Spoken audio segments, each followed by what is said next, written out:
Good Monday afternoon, everyone. Welcome back to Weather with Sim again. I hope you guys are all having a great day so far. I did add a new image right below my camera saying to like, subscribe, and as well as leave a comment if you haven't done that already.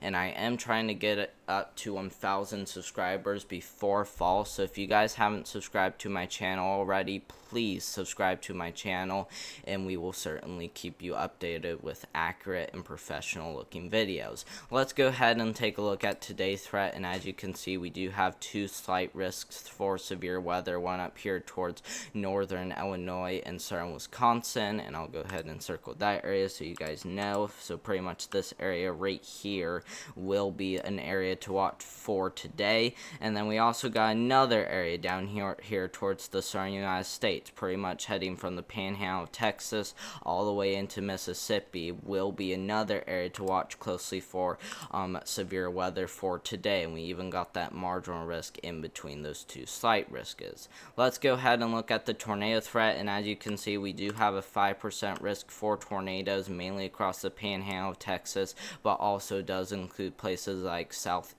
Oklahoma, back into a little bit there of North Texas, including the Wichita Falls region. So if you do live in the 5% risk for tornadoes, be on high alert for a few spin-up tornadoes from now all the way into the overnight hours today and tonight, so make sure to be on high alert for that.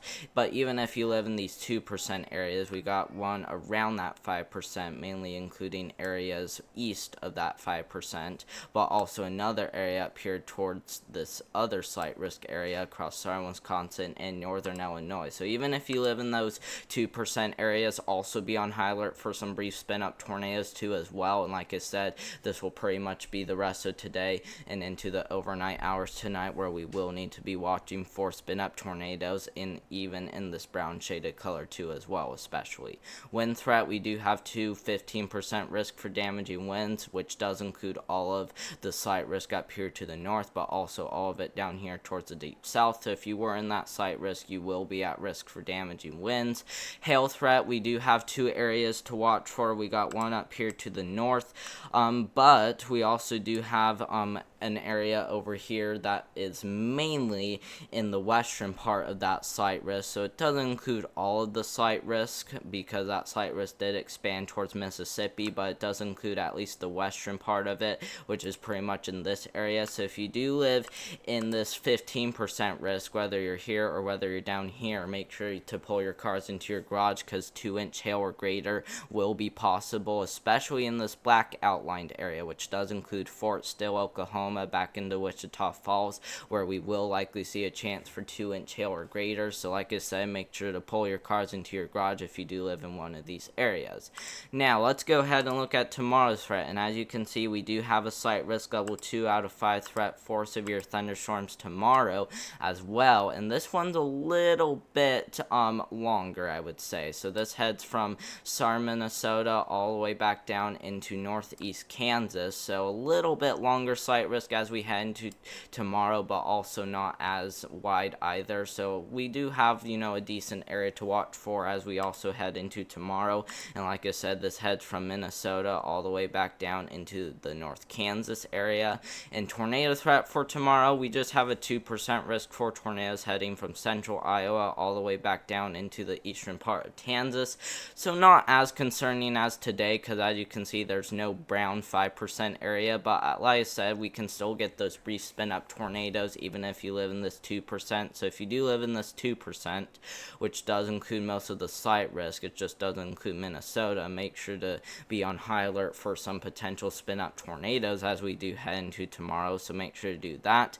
Wind threat, we do have a 15% risk for damaging winds across the entire slight risk, and then hail threat, we just have a regular 15% risk for large hail. Now, for the last day, which will be on Wednesday, we do also have an area to watch for too as well, which is mainly the eastern United States, but as you can see, there's no marginal or slight risk of severe weather issue. This is just a general risk for thunderstorms.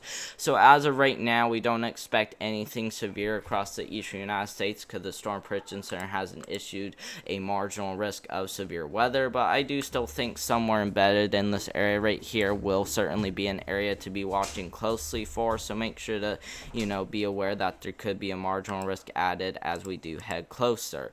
Let's go ahead and take a look at the total precipitation that is from now all the way to June 13th. We could be talking some pretty high rainfall totals across the central plains back into the New England area, so pretty much anywhere in this area that you see right now will be areas to watch very closely as we do head into June 13th. So pretty much in between now and June 13th will be the time frame to watch for pretty well above average precipitation across the central plains, and especially this area, which looks to see the highest rainfall totals. That includes Kansas, Missouri, back into Oklahoma, Arkansas, East Texas, Louisiana, Mississippi, Alabama, Georgia, Tennessee, back into extreme southern Illinois, and as well as extreme western Kentucky will be areas to watch for the highest rainfall totals as we do head from now to June 13th.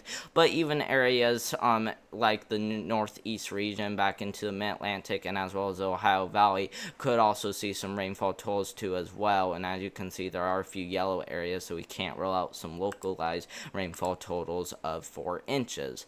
Let's go ahead and look at the Climate Prediction Center outlook, and as you can see, Climate Prediction Center outlook does look a little bit different, and they did do their official Climate Prediction Center update about 30 minutes ago, and I live in the central time zone, so I might be pointing that out a little bit different. But as you can see, pretty much from June 9th all the way to June 13th, we do certainly expect below average temperatures across the east, especially in the darkest blue color that you see, which mainly includes the Ohio Valley and parts of the Midwest. But even over here out towards the west and as well as the deeper south, we could be talking quite well above average temperatures still as we continue to head closer. Let's go ahead and look at the 8 to 14 day outlook on those temperatures, and as you can see, we will continue to see some below average temperatures out to the east. That is pretty much from June 11th all the way to June 17th, and we also will be talking above average temperatures across the west and as well as the farther down south still.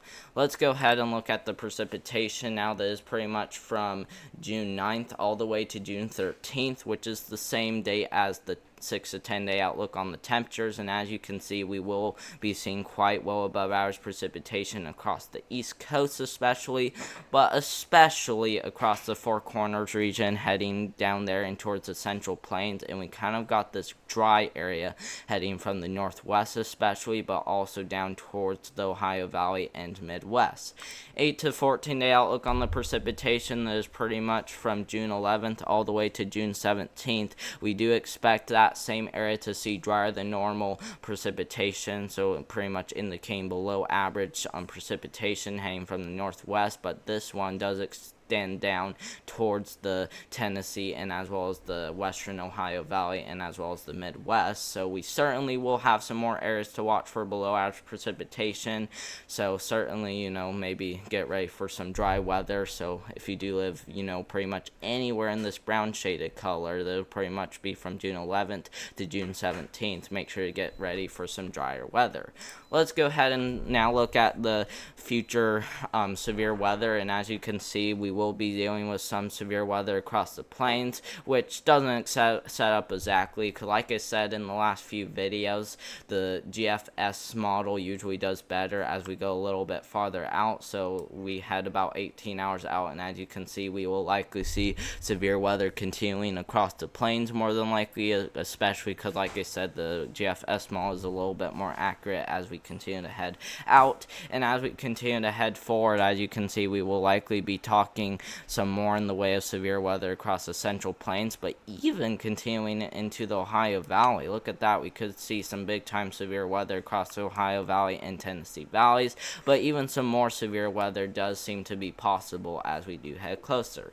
Thank you guys very much for watching. Hope you guys did have a great Monday. I hope you guys will continue to like my videos and as well as subscribe subscribe, especially because, like I said, I am trying to get up to 1,000 subscribers before fall, so make sure to subscribe to my channel if you haven't already. And I would also like you guys to leave some comments down below, because you guys haven't been commenting lately either. So if you haven't done that already, like I said, make sure to do that, and I will continue to make professional videos.